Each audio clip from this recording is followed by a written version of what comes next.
Hey, 𝐬𝐮𝐬𝐫𝐞 mortgage guy here. Today we're going to teach you how to master the art of buying a home in a competitive market with these 5 master tips. So stay tuned. What is a seller's market, first of all? A seller's market is where the market is generally favoring the seller. And why are we in a seller's market today when the rates are so high? I get on the phone all the time and people are like, oh yeah, I'm waiting for this to happen, right? I'm waiting for the rates to drop a little, or I'm waiting for the values of the homes to drop. Here's big news, breaking news.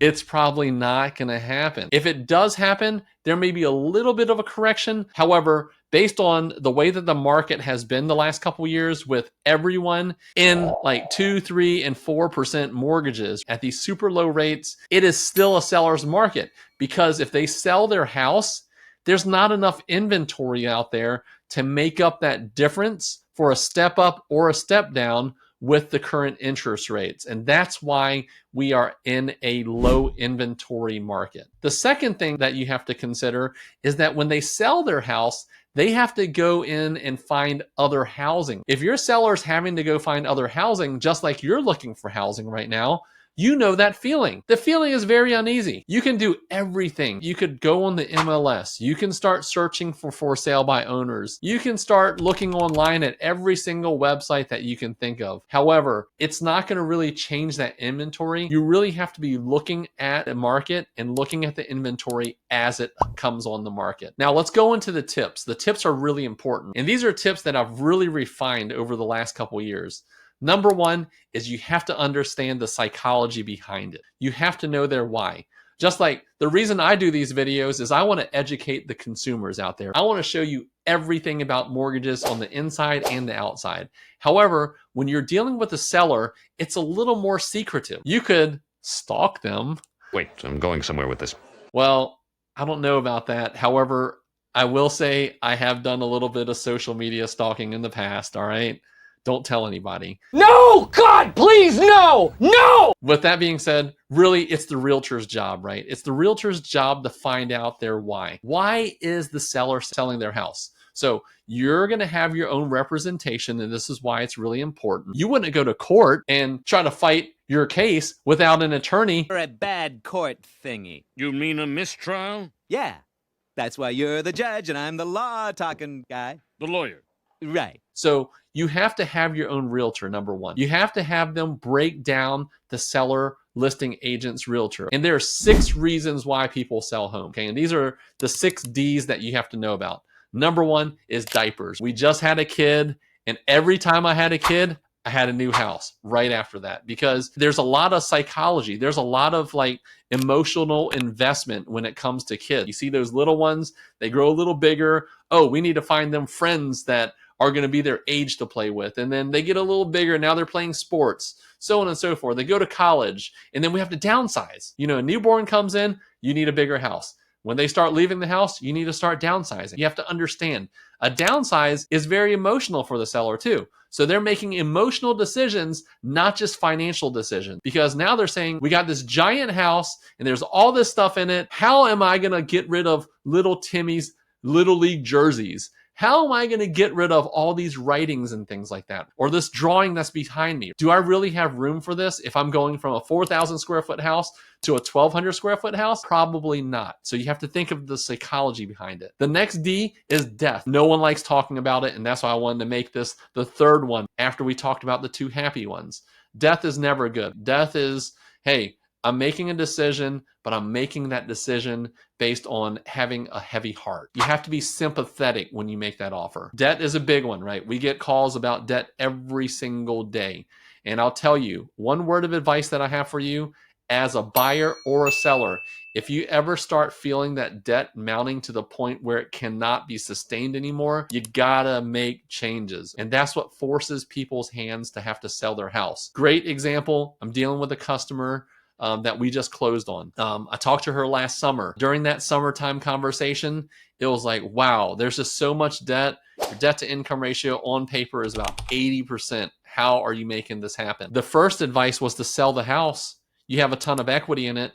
take that equity and pay all your debt off. Well, that wasn't a good reason. After about 6 months of really thinking about it and a couple more months of pondering things and getting payoffs, we finally got my customer under contract on a new house and under contract to sell their house. The next D that you really have to think about is diamond. Who doesn't love a good old wedding or a good old relationship story? Best time of my life is when I fell in love. I was wooing my wife, and during that wooing, she's like, David, we cannot be living in your mama's house anymore, so we need to buy a house. Whenever people are getting married, they may have lived in that bachelor pad, and now they have to find something that's a little more sustainable, something that's going to house two people's belongings, and then maybe they have plans to have children right away, animals, so on and so forth. So there's a lot of things that you have to take into consideration. Diamonds made me make a lot of decisions that I would not have made without the pressure of that band around my finger. And sorry, I'm not wearing my band today. Today is a relaxing day, so I didn't wear the band. Next tip would be getting your finances in order. And people really do overlook this tip, but it really makes a lot of difference. You got to do everything you can to stand out. And one thing to really stand out is getting that finances in order and getting your approval up front. When you go and make that offer, you can say, hey, the underwriters fully reviewed this file. Everything's good. Income, assets, and liabilities. If you have all that in line, your offer will stand out. The second part of the finances in order, we talk about this all the time, but I got to drill this in your head. When you're getting a loan, you have options and choices to go anywhere to get your loan. You're going to get the standard loan, VA, conventional, FHA, USDA.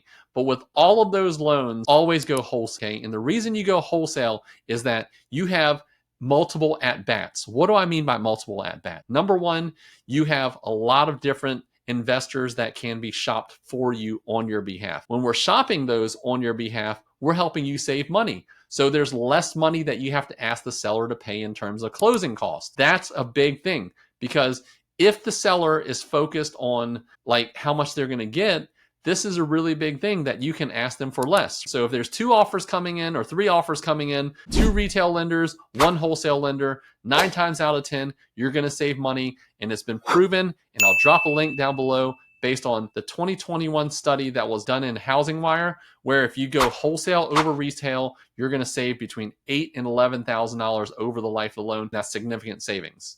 Number 4 is to personalize your offer, right? Look, you've put in the extra time to go in and you personalize everything that you've done in life. Your house, your vehicle, everything else. Why are you not personalizing your offer to buy a house that you really love? And if it's love, it has to come from a place of love.